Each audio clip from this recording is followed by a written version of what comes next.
اعوذ باللہ من الشیطان الرجیم، بسم اللہ الرحمن الرحیم۔ آپ تمام میڈیا کے دوستوں کا شکریہ کہ آپ لوگ تشریف لے کر آئے۔ آج کی جو پریس کانفرنس ہے اس میں 3-4 اہم ایشوز ہیں، تو تھوڑی شاید طویل ہو جائے، لیکن اس میں 2-3 سبجیکٹ ہیں کہ میں ہر سبجیکٹ پہ چاہ رہا ہوں کہ میڈیا کو ہم بتائیں کہ اس وقت کیا صورتحال ہے۔ سب سے پہلے میں شروعات کروں گا کہ ہمارے ملک میں ایک نیا نظام لاگو ہو چکا ہے، اور وہ 26ویں آئینی ترمیم کے بعد جو ماضی کی پریکٹسز تھیں اور ماضی کا جو طریقہ کار تھا کہ جج صاحبان خود ہی جو ہے وہ اپنے جونیئرز کو یا اپنے چیمبرز کے لوگوں کو یا خود ہی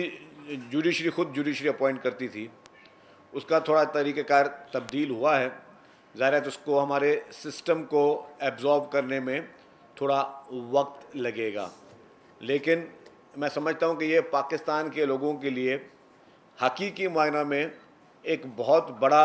جو ہے وہ قدم ہے، کیونکہ اب ہر شخص جو ہے وہ اپنے ہر ایکٹ کا اکاؤنٹیبل ہے۔ یہ نہیں کوئی بھی ہولی کاؤ نہیں ہے، اور ہر شخص جو ہے اس کے پیچھے چیک اینڈ بیلنس کرنے کے لیے کوئی ہے، اور ہر ایک کو اگر کوئی بھی چیز کرنی ہوگی تو اس کے لیے اس کو پارلیمنٹ کے نمائندوں کو ساتھ شامل کرنا ہوگا، اور پارلیمنٹ کے نمائندے پارلیمنٹ جو کہ ملک میں آئین اور قانون بنانے والے ہیں، جو عوام کے ووٹوں سے چن کر آتے ہیں، تو ان کے رول کو بھی جو ہے وہ برقرار رکھا گیا ہے کہ کوئی بھی جو ہے وہ شخص یہ نہ کرے کہ ہر جگہ پہ اپنی من مانی کرے، جس طرح ماضی میں انفارچونیٹلی یہاں پہ جوڈیشل ایکٹیویزم کے تحت چند لوگوں نے وہ من مانی کی ہوئی ہے۔ سب نے نہیں کی، ہمارے پاس بہت اچھے جج صاحبان بھی ہیں، بہت اچھے جج صاحبان جن کے بہت اچھی تاریخی ان کے جو ہے وہ ججمنٹس ہیں، جس کو کچھ ججمنٹس کو یہاں پہ بھی کوٹ کیا جاتا ہے، کچھ ججمنٹس کو انٹرنیشنلی بھی کوٹ کیا جاتا ہے۔ ہمارے کچھ ایسے جج صاحبان ہیں جن کی بہت ہی زبردست قسم کا رول جوڈیشری میں رہا ہے، جن کو لوگ ہمیشہ اچھے الفاظوں میں یاد رکھتے ہیں۔ انفارچونیٹلی ہمارے پاس جو ماحول خراب ہوا وہ افتخار چودھری جیسے لوگوں نے اور ثاقب نثار جیسے لوگوں نے، اور پھر باقی بھی کچھ جج صاحبان ایسے تھے جنہوں نے جو ہے اپنے اتھارٹی کا غلط فائدہ لیا اور اپنی پسند و ناپسند کے ذریعے وہ جوڈیشری کو چلاتے رہے۔ حکومت نے صرف جج صاحبان کی تقرری میں اپنا ایک حصہ لینے والا اختیار واپس لیا ہے۔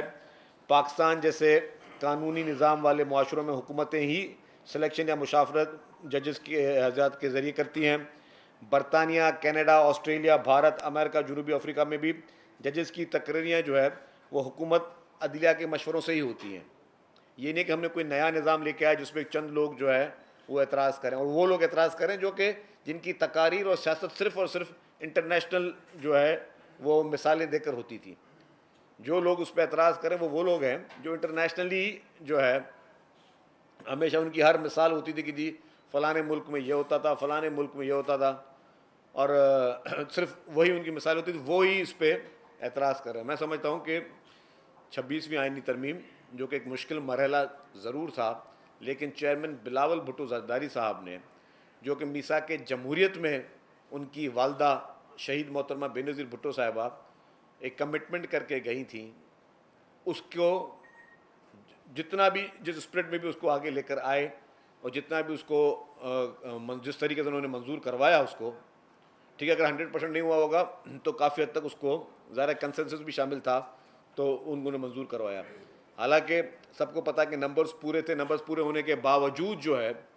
بلاول بھٹو زرداری صاحب نے کہا کہ نہیں، میں کوشش کروں گا کہ ہر جماعت کو ساتھ لے کر چلوں۔ اس میں انہوں نے مولانا فضل الرحمان صاحب کو شامل کیا، انہوں نے کوشش کی اختر مینگل صاحب کو بھی شامل کیا جائے، ان سے بھی بات چیت کی گئی،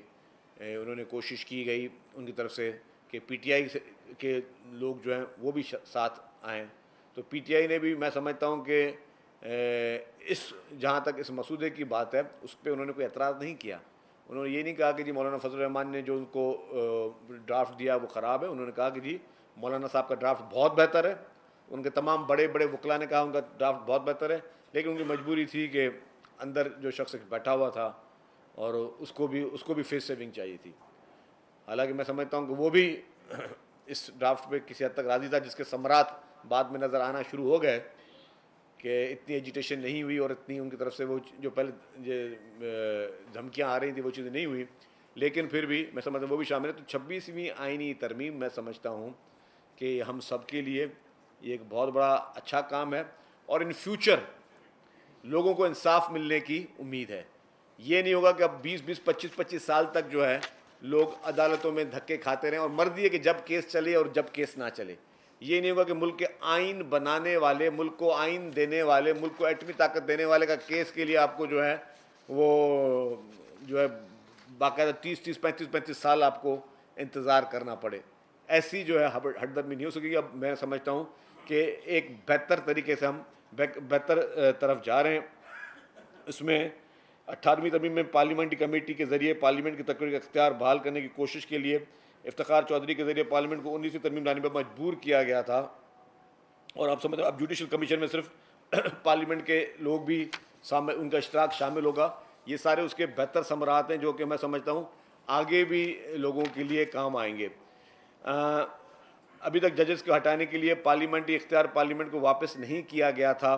اب جس جج صاحبان اپنے سپریم جوڈیشل کونسل کے ذریعے استعمال کر سکتے ہیں، وہ اختیار بھی اس ذریعے کہ اس آئینی ترمیم کے ذریعے آیا ہے۔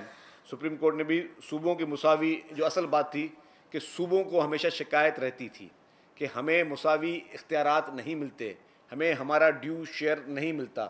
اب جو ہے 26ویں آئینی ترمیم کے بعد جو ہے صوبوں کو ایک مساوی ان کو ایک شیئر ملے گا۔ اب یہ نہیں ہوگا کہ جی جن لوگوں میں مایوسی تھی یا جن لوگوں میں احساس محرومی تھی وہ لوگ، ان کی کوئی داد رسائی نہیں ہوگی۔ اور ماضی میں بھی اگر آپ کو یاد ہو کہ اس طریقے سے بہت سارے کیس ہوتے، اسلام آباد ہائی کورٹ میں ایک جونیئر جج صاحب کو مقرر کر دیا گیا تھا۔ سندھ ہائی کورٹ میں مجھے یاد ہے، اور یہ چلتا رہا ثاقب نثار صاحب کے دور سے، ہمارے ایک چیف جسٹس صاحب سے احمد علی شیخ صاحب، وہ سینئر موسٹ تھے۔ آپ دیکھیں کہ ان کے سینئر موسٹ ہونے کے باوجود کتنے جونیئر ججز ان کو جو سپریم کورٹ میں ایلیویٹ کیا گیا۔ میں پورے کی پوری نام لے دیتا ہوں، پوری فہرست دے سکتا ہوں کہ ہمارے سندھ کے صحافی، ہمارے سندھ کے وکلاء، ہمارے سندھ کے جج صاحبان کیوں اس وقت خاموش تھے کہ اتنی بڑی بھی زیادتیاں ہو رہی تھیں نا۔ ابھی کچھ لوگ صرف تانے دے رہے ہیں کہ نہیں جی سینئرٹی، تو وہ اس وقت سینئرٹی کہاں گئی تھی؟ ثاقب نثار صاحب کیوں خاموش تھے؟ جسٹس گلزار صاحب کیوں خاموش تھے؟ جسٹس بندیال صاحب کیوں خاموش تھے؟ اس وقت سینئرٹی کیوں نہیں خیال آیا کہ جب سینئر موسٹ جج چیف جسٹس بیٹھے ہوئے تھے اس کے آپ نے جونیئرز، اور کس حد تک جونیئرز پہ آپ گئے؟ میں ان جج صاحبان کے نام نہیں لینا چاہتا، سب کے لیے ایک نہایتی عزت ہے اور احترام ہے، لیکن یہ سندھ نے ریسنٹلی وٹنس کیا ہے۔ میں بہت پرانی بات نہیں کر رہا ہوں، یہ 5-6 مہینے پرانی بات ہے جب وہ ریٹائر ہوئے ہیں، تو یہ کس طریقے سے اس وقت جو ہے وہ پسند اور ناپسند کی بنا پر کورٹ چل رہی تھی۔ اس وقت بھی وہ غیر آئینی ہو رہا تھا۔ اگر وہ لوگ سمجھتے تھے کہ جی کرائیٹیریا سینئرٹی تھی تو اس سینئرٹی کو بائی پاس کیوں کیا گیا؟ سندھ میں جسٹس احمد علی شیخ صاحب کی موجودگی کے باوجود ان کے جونیئرز کو آپ سپریم کورٹ میں لے کر گئے، یہ تو سب اس کے وٹنس ہیں۔ لیکن خیر، میں نے کہا کہ کسی پہ کوئی اعتراض نہیں ہے، ہمارا کام نہ کسی سے خدا نخواستہ لڑائی ہے، نہ کسی سے کوئی جھگڑا ہے، نہ کسی پہ کوئی تنقید کرنی ہے۔ جتنے بھی جج صاحبان چاہے ہائی کورٹ میں، سپریم کورٹ میں، لوور کورٹس میں، سب کے لیے احترام ہے، اور ہم چاہتے ہیں کہ ایک بہتر ماحول میں بہتر طریقے سے جوڈیشری، پارلیمنٹ، گورنمنٹ، اپوزیشن، جتنے بھی لوگ ہیں وہ ملک کے نظام کو آگے لے کر چلیں، اور لوگوں کو، جو لوگوں کا دیرینہ ایشو ہے کہ لوگوں کو انصاف ملے، اور وہ انصاف کا تقاضا میں سمجھتا ہوں کہ سب کے لیے پورا ہونا چاہیے۔ ایک اور ایشو میں اب تھوڑا سندھ گورنمنٹ کی جانب سے ہوں گا کہ ریسنٹلی کچھ واقعات کراچی میں ہوئے اور باقی جگہوں پر ہوئے، اور سندھ حکومت نے کچھ کڑے اور سخت فیصلے کیے ہیں، وہ میں آپ سے شیئر کرنا چاہتا ہوں۔ سب سے پہلی بات کہ کل سے، جو کل کی تاریخ ہے، کل سے سختی سے صوبے بھر میں جو ہے وہ لا انفورسمنٹ ایجنسیز جو ہیں وہ کچھ فیصلے کیے گئے، اس پہ سختی سے عمل درآمد کل سے شروع ہوگا، جس میں پہلے فرصت میں جتنے بھی پرائیویٹ گاڑیاں جن پہ پولیس کی یا لا انفورسمنٹ ایجنسی کی کوئی لائٹ لگائی گئی ہے، یا وہ سرکاری گاڑیاں جو انٹائٹلڈ نہیں ہیں کسی فورس کی، اور وہ اگر کوئی پولیس کی لائٹ یا کسی اور اس طرح کی کوئی ایمرجنسی لائٹس لگا کے گھوم رہے ہیں ان پہ ایکشن ہوگا۔ سیکنڈ نمبر، جو بھی ٹنٹڈ گلاسز ہیں وہ سختی سے اتارے جائیں گے۔ تیسرے نمبر پہ جتنی بھی وہ گاڑیاں جو کہ نمبر پلیٹ غلط چلا رہی ہیں، مطلب غلط نمبر پلیٹ لگا کے بیٹھے، ان رجسٹرڈ گاڑیاں کسی اور کی رجسٹریشن نمبر پلیٹ لگا کے بیٹھے، یا وہ گاڑیاں جو کہ جو ایسے نمبر نام کے ذریعے اپنے نمبر پلیٹ لگا کے بیٹھے، ایسے جو کہ آتھرائز یا گورنمنٹ کی طرف ایشو ہوئے نہیں ہیں، وہ گاڑیاں روکی جائیں گی، وہ گاڑیاں ضبط کی جائیں گی۔ اور چوتھے نمبر پہ اسلحے کی سر عام نمائش، جو کہ گاڑیوں میں یا گاڑیوں کے ڈھالوں میں پلین کپڑوں میں کوئی بھی ویپن کو ڈسپلے نہیں کر سکے گا۔ ڈسپلے پہ پابندی ہے، اور ڈسپلے پہ سختی سے پابندی ہے کہ آپ کسی کو اس طرح ہیریس نہیں کر سکتے، آپ اپنے ڈھالوں میں بیٹھ کر گن مینز جو ہیں وہ ہتھیار لے کر نہیں چل سکتے۔ اس پہ سختی سے عمل کل سے شروع ہو جائے گا، اور اس میں اسی اسٹیٹمنٹ کو ایک آگاہی مہم سمجھا جائے۔ اسی اسٹیٹمنٹ کو آپ جو ہے سمجھے کہ یہ حکومت کی طرف سے نافذ العمل ہے۔ اگر کسی کو بھی پکڑا گیا، چاہے وہ بااثر شخص بھی ہو، تو اس کو نہیں بخشا جائے گا۔ تو قانون کی رٹ جو ہے وہ قائم ہوگی، ان چیزوں پہ سختی سے پابندی ہے۔ تو میری یہ گزارش ہوگی اس میڈیا کے توسط سے، جو لوگ بھی ہمیں سن رہے ہیں، کہ کل سے آپ اگر کوئی بھی اس طرح کا آپ نے غیر آئینی غیر قانونی کام کیا تو پھر آپ حکومت پہ گلا نہیں کیجیے گا کہ جی حکومت جو ہے وہ آپ کو جو سختی کری، لیکن یہ سختی سے نافذ العمل ہوگا۔ تیسری، جو کل لندن میں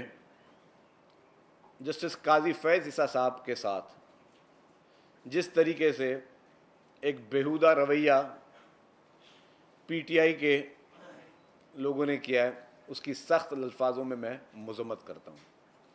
میں سمجھتا ہوں کہ یہی وہ سوچ ہے جو کچھ جج حضرات صاحبات کہتے تھے نا کہ جی سسیلین مافیا، اور یہ ہے مافیا۔ مافیا ایسے کہتے ہیں، مافیا اور کسی کو نہیں کہتے۔ کہ اگر آپ میرے خلاف کوئی بات کرو گے یا آپ میرے کہنے پہ نہ چلو گے، خلاف والی بات بھی شاید تھوڑی اور میں کر دیو، اگر آپ میرے کہنے پہ نہ چلو گے، میرے کہنے پہ آپ فیصلے نہیں دو گے، میرے کہنے پہ آپ انصاف نہیں کرو گے، میرے کہنے پہ آپ ملک کا نظام نہیں چلاؤ گے، تو میرے سوشل میڈیا کے غنڈے اور میرے فزیکل غنڈے آپ لوگوں کا جینا حرام کر دیں گے۔ پھر آپ چاہے سڑکوں پہ ہو یا آپ کو سوشل میڈیا پہ ہو، اور اسے کہتے ہیں، یہ ہوتی ہے مافیا۔ یہ طریقہ کار مافیا کا ہے۔ یہ بہت ہی افسوس کی بات تھی، بہت شرمناک بات تھی۔ کسی بھی بزرگ کو اور کسی بھی شخص کو، دیکھیں ثاقب نثار جسٹس کا سب سے زیادہ میں سمجھتا ہوں کہ میں شکار رہا ہوں گا، جس طریقے سے انہوں نے خود بیٹھ کر یہاں پہ جج صاحبان کو کہ میری ضمانتیں کینسل کروائیں، میرے خلاف پرسنل تھے، میرے خلاف میڈیکل بورڈ تک بنائے، میرے ہاسپٹل تک آئے، سب کچھ ثاقب نثار نے کیا۔ لیکن میں سخت خلاف ہوں ان کے پورے رویے کا۔ میں ثاقب نثار صاحب کے اس پورے کا سخت خلاف ہوں جس طریقے سے نہ صرف میرے ساتھ، ہر ڈیموکریٹک گورنمنٹ کے ساتھ انہوں نے یہ کیا۔ عمران خان کے لیے پیٹرنائز ہوتے رہے ثاقب نثار صاحب۔ اسی طریقے سے انہوں نے مخالفوں کو جس طرح انہوں نے بدتمیزیاں کی، اور قانون کی اور آئین کی جو دھجیاں ثاقب نثار صاحب نے اڑائیں وہ پاکستان کی ہسٹری میں نہیں ملتی۔ لیکن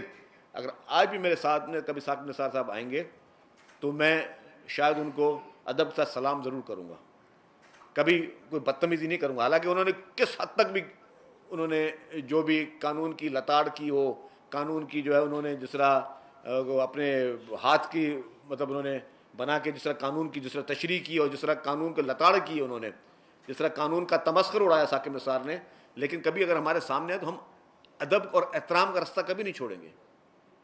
مطلب جن لوگوں نے ہماری لیڈرشپ کے خلاف فیصلے دیے، یا جن لوگوں نے ہماری لیڈرشپ کو بغیر ثبوت کے 11 سال تک جیل میں رکھا، تو ہم کیا ان جج صاحبان کبھی رستوں پہ نظر آ جائے تو ہم خدا نخواستہ ان کی کوئی بےزتیاں کریں یا خدا نخواستہ ان کے خلاف ٹرولنگ کریں؟ وہ شخص اپنی بیگم کے ساتھ کہیں جا رہا ہے، کوئی وہ اکیلا بھی ہو، یہ اخلاق کا دائرہ نہیں ہے، یہ سیاست نہیں ہے، یہ بدماشی اور غنڈہ گردی ہے۔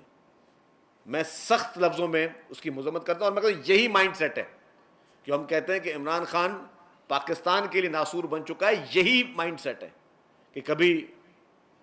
کسی کے خلاف وہ لوگ شروع ہو جاتے ہیں, کبھی کسی آفیسر کے خلاف شروع ہو جاتے ہیں. وہ اسی آفیسر کے خلاف انہوں نے روڈ پہ تمسخر کیے جن کو لائف ٹائم ایکسٹینشن دینے کے لیے بھی تیار تھے عمران خان صاحب, کہ خدا را ان کے پیروں پہ گر گیا تھا کہ میرا اقتدار بچا دو, میرے 16 مہینے بچتے ہیں وہی بچا دو, میں آپ کو لائف ٹائم ایکسٹینشن دینے کے لیے تیار ہوں, میں آپ کی ہر خدمت کرنے کے لیے تیار ہوں, میں آپ کی ہر نوکری کرنے کے لیے تیار ہوں, میں آپ کی ہر بات ماننے کے لیے تیار ہوں, مجھے خدا را جو ہے 16 مہینے جو ہے مجھے اور اقتدار دے دو. اور پھر جب وہ نہیں ملا تو پھر ان کے ساتھ بھی انہوں نے سڑکوں پہ کیا. مطلب یہ ساری چیزیں میں سمجھتا ہوں کہ یہ اخلاقی طور پر نہایت گری ہوئی چیزیں, اور اگر اس کو عمران خان اتنا ہی اچھا سمجھتے ہیں تو اپنے بچے بھی ان کے لندن میں بیٹھے ہوئے ان کو بولیں کہ وہ یہ کام کریں نا. قوم کے معصوم بچوں کو اور بیٹیوں کو آپ سڑکوں پہ دوڑا رہے ہو, قوم کے معصوم بچوں کو اور بیٹیوں کو جو ہے آپ بولو کہ سڑکوں پہ لوگوں کو گاڑیوں پہ مکے ماریں, گاڑیوں پہ لاتے ماریں, لوگوں کو پہ گالیاں نکالیں اور لوگوں کو لعنتوں کے نعرے بیٹھ کے لگائیں لوگوں کو. یہ آپ اپنے پاکستان کا کیا امیج دے رہے ہو پوری انٹرنیشنلی. مطلب جسٹس قاضی فیصل صاحب نہایت ایک معتبر جج صاحب ہیں, نہایت قابل احترام ہیں, لیکن 100 اختلافات سے اختلافات کا طریقہ ہوتا ہے. اختلاف کا طریقہ یہ کہ آپ تنقید کرو ان پہ, آپ کو کسی نے منع نہیں کہ آپ تنقید کرو, آپ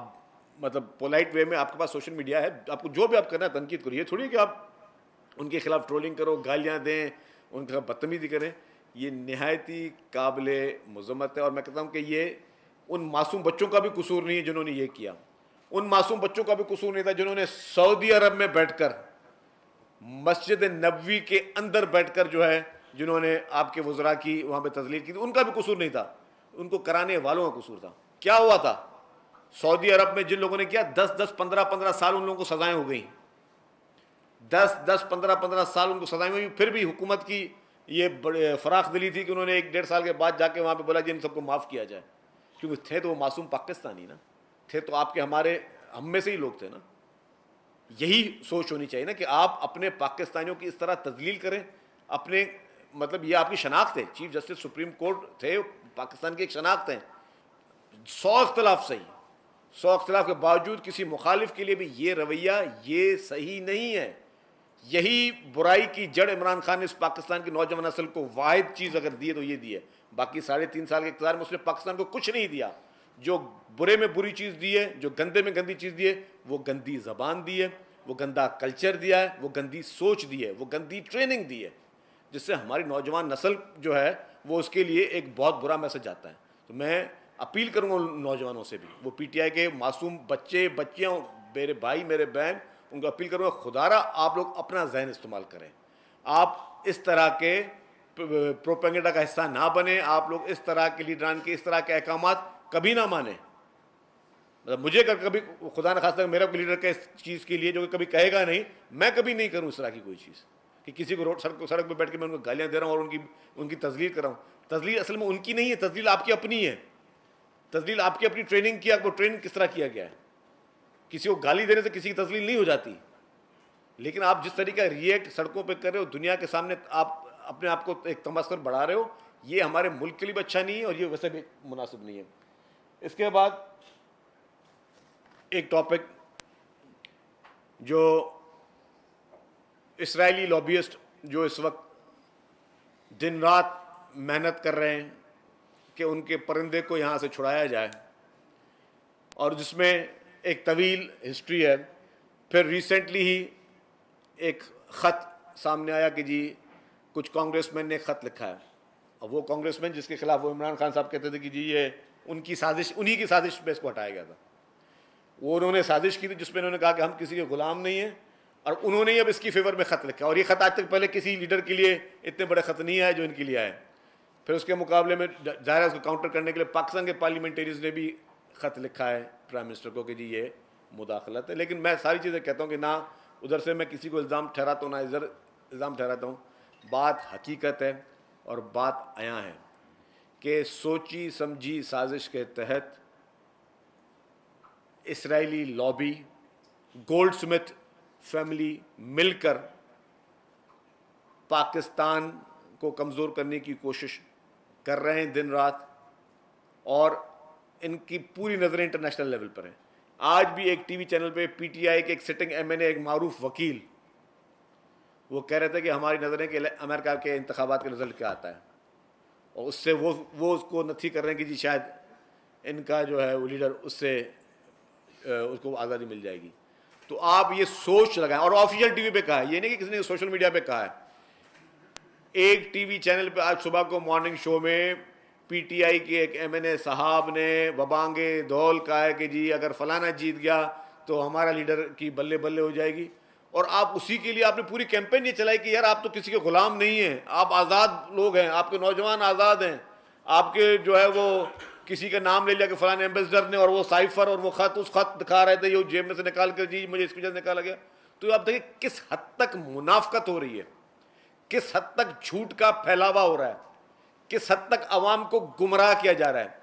کس طرف عوام کے دلوں میں نفرت پیدا کی جاتی ہے, اور پھر ان کے مقاصد کیا ہوتے ہیں. اور کسی پولیٹیکل پارٹی نے تو ابھی تک لابیسٹ ہائر نہیں کیے, یہ تو آپ کی پاکستان تحریک انصاف ہے جس نے یونائٹڈ اسٹیٹس آف امریکہ میں اپنے لابیسٹ ہائر کیے ہوئے ہیں. وہ آپ کی گولڈ سمتھ فیملی ہے جو آپ کی پوری دنیا میں آپ کے لیے, اور خاص طور پہ اسرائیل سے آپ کے لیے جو وہ لابنگ ہو رہی ہے. اور وہ آپ کے الیکشن کمیشن کے وہ ججمنٹس ہیں جس میں کہا گیا کہ آپ کو بھارت سے اور اسرائیل سے فنڈنگز ہو رہی ہیں. تو آپ کا تو پورا تانا بانا جو وہ اوپن اینڈ شٹ کیس ہے. آپ تو انٹرنیشنل لابیز کو استعمال کر رہے ہو کہ وہ آپ کو جو ہے وہ جیل سے رہائی کریں, آپ کے سارے جتنے بھی گناہ ہیں وہ معاف کر دیں, اور آپ ان پہ یہ زور, اور پھر کبھی اپنے ملک کے عوام کو کہتے ہو کہ نہیں وہ ملک مجھے ہٹا رہے تھے, جب آپ کے پاس اور کوئی ایکسکیوز نہیں بچا. تو آپ سے بڑا کوئی جھوٹا میں سمجھتا ہوں کچھ ثابت نہیں ہوا. یہ مجھے سخت لفظ استعمال کرتے ہوئے مجھے خود افسوس ہے, لیکن یہ جھوٹ کا پلندہ, یہ منافقت کا سب سے بڑے میں بڑی مثال ہے کہ آپ قوم کی 22 کروڑ عوام کو بولو کہ جی آپ کو فلانا ملک ہٹانا چاہ رہا ہے کیونکہ آپ نے اس کی غلامی سے منع کر دیا, اور ابھی اسی ملک کے پارلیمنٹرین کو آپ خط لکھ رہے ہو, اسی ملک میں آپ لابیسٹ ہائر کرو کہ آپ کو یہاں سے رہا کروایا جائے. تو مقصد کیا ہے؟ کوئی بھی ملک کی اسٹیبلشمنٹ اگر آپ کے لیے لابنگ کرے گی تو وہ کیوں کرے گی؟ آپ نے کوئی ان کو ایشورنس دی ہوگی کہ میں اگر مجھے اقتدار میں آیا کہ تو میں آپ کے اس ایجنڈا پہ کام کروں گا تو وہ آپ کے لیے لابنگ کریں گے نا. ورنہ آپ کی شکل تو ایسی نہیں ہے کہ کوئی آپ کی شکل دے کر کوئی لابنگ کرے گا.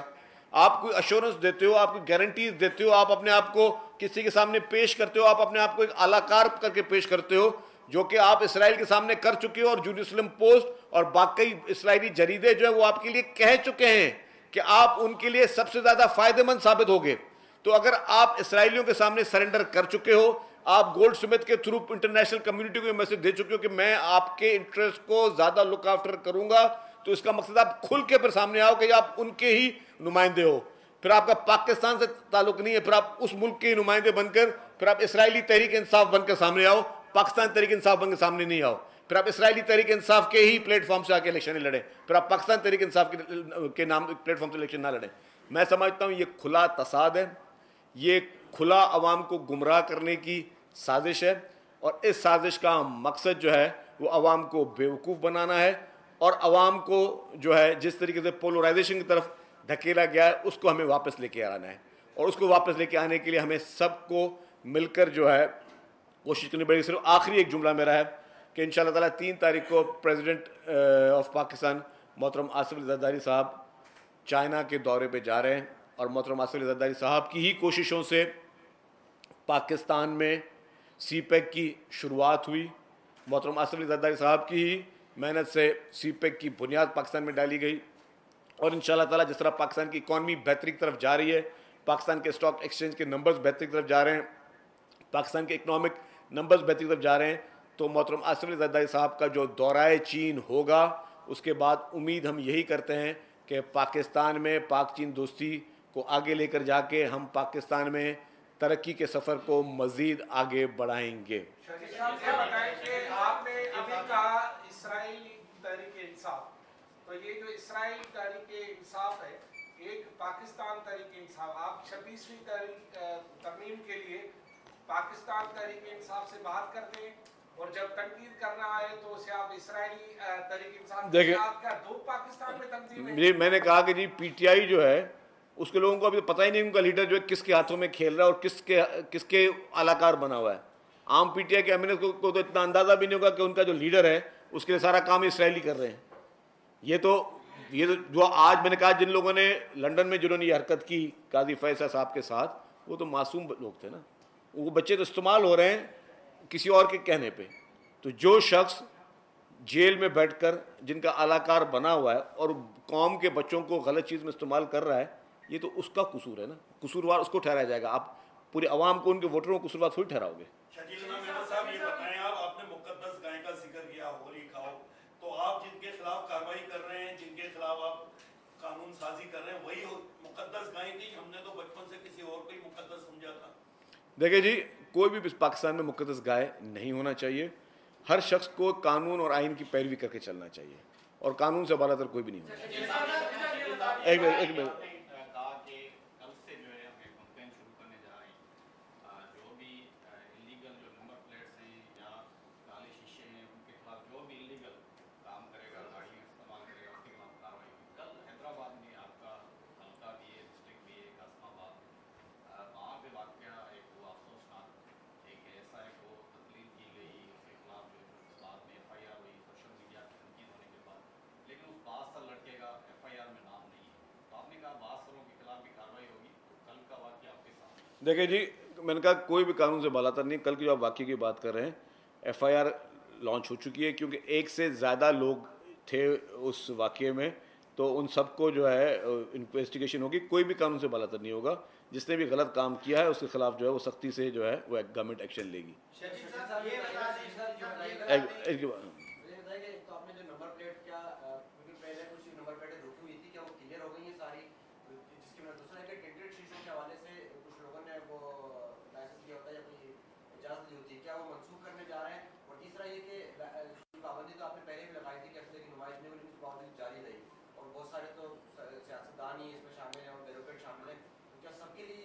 دیکھیں جی,